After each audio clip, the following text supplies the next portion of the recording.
Hi friends, जब भी हम किसी के ऊपर लीगल कार्यवाही करने की सोचते हैं तो सबसे पहले हमारे दिमाग में उसको लीगल नोटिस भेजने की आती है। अब देखिए, लीगल नोटिस तो हम भेजते हैं और जब भी हम लीगल नोटिस भेजते हैं तो किसी एडवोकेट को अप्रोच करते हैं। लेकिन लीगल नोटिस को भेजते समय किन-किन फैक्टर्स को जरूर ध्यान रखना है।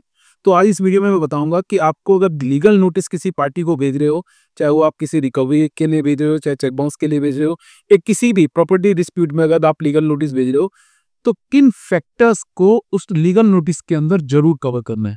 तो सबसे पहले लीगल नोटिस भेजते समय जो सबसे इंपॉर्टेंट चीज होती है वो होती है पार्टी के एड्रेस। अब जनरली आप क्या करते हैं, लीगल नोटिस को जल्दबाजी में भेजते हैं।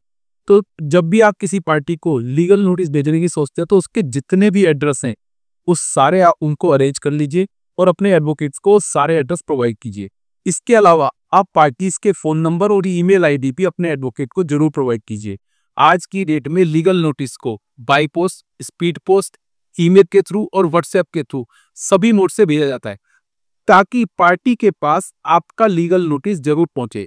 कई बार ऐसा होता है कि हम लीगल नोटिस की खाली स्पीड पोस्ट कर देते हैं और पार्टी के पास वो लीगल नोटिस पहुंचता ही नहीं है, तो उस लीगल नोटिस का इम्पैक्ट नहीं आ पाएगा। तो जनरली हम ये कोशिश करते हैं जब भी किसी को लीगल नोटिस भेजे तो लीगल नोटिस भेजने के बाद वो मैटर रिजोल्व हो जाए।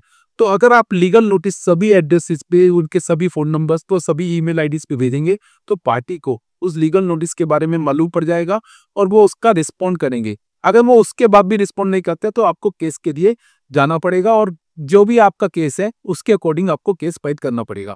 अब इसके अलावा लीगल नोटिस में जो इंपॉर्टेंट बात होती है ध्यान रखने के लिए वो है कि आपका सब्जेक्ट मैटर क्या है।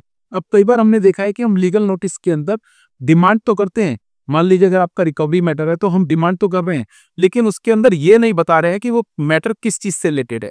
तो आप जब भी लीगल नोटिस ड्राफ्ट करें या जब भी आप एडवोकेट के पास जाएं लीगल नोटिस को लेकर के, तो वहां पर अपनी पूरी की पूरी ट्रांजैक्शंस को जरूर बताएं। अपने एडवोकेट को ये जरूर बताएं कि आपका ये पूरा इंसिडेंट क्या था, ताकि लीगल नोटिस के अंदर वो पूरा इंसिडेंट उसके अंदर लिखें और सामने वाली पार्टी को बताएं वो किस तरीके से इस लीगल नोटिस के अंदर लायबल है उस पार्टी को पैसा पे करने के लिए या जो भी आपका सब्जेक्ट मैटर है।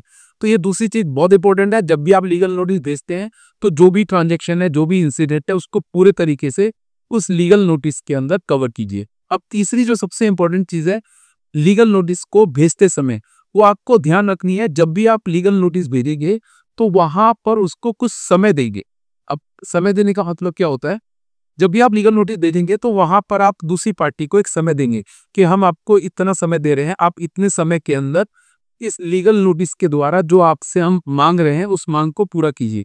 अब कई केसेस के अंदर तो आपको कानून में दिया गया है कि आपको लीगल नोटिस में इतना समय दूसरी पार्टी को देना है, जैसे कि 138 चेक बाउंस के केसेस के अंदर, जहां पर ये लिखा गया है कि अगर आप किसी को लीगल डिमांड नोटिस भेजते हैं चेक बाउंस के अगेंस्ट में तो वहां पर आपको उसको 15 दिन का समय देना है। इसके अलावा आप अदर लीगल नोटिस के अंदर अगर आप रिकवरी केस फाइल कर रहे हैं तो वहां पर 7 दिन का लीगल नोटिस भी दे सकते हैं, आप 15 दिन का भी बोल सकते हैं, 30 दिन का भी दे सकते हैं।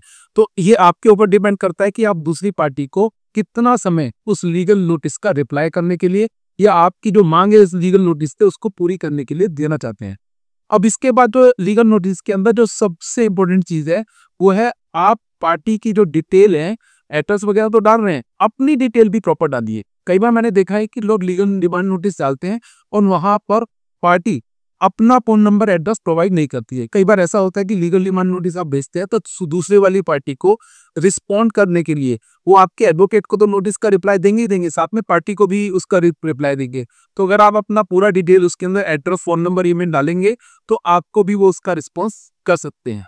अब इसके अलावा लीगल नोटिस के अंदर आपको लास्ट में उस पार्टी को यह बताना है कि अगर आप इस लीगल नोटिस में दी गई डिमांड को नहीं मानोगे तो उसके खिलाफ आप क्या क्या कार्रवाई कर सकते हो। तो जनरली हमने देखा है कि चाहे लीगल डिमांड नोटिस किसी मनी रिकवरी का हो या किसी भी सब्जेक्ट मैटर का हो तो वहां पर एडवोकेट जो होते हैं वो दोनों तरह के केसेस को लिखते हैं कि इस लीगल नोटिस के थ्रू आप ये डिमांड कर रहे हैं और अगर आप इस स्टिपुलेटेड पीरियड के अंदर उनकी डिमांड पूरी नहीं करोगे तो आप उनके खिलाफ सिविल कोर्ट के अंदर भी अप्रोच करोगे और उनके खिलाफ क्रिमिनल केस भी फाइल करोगे।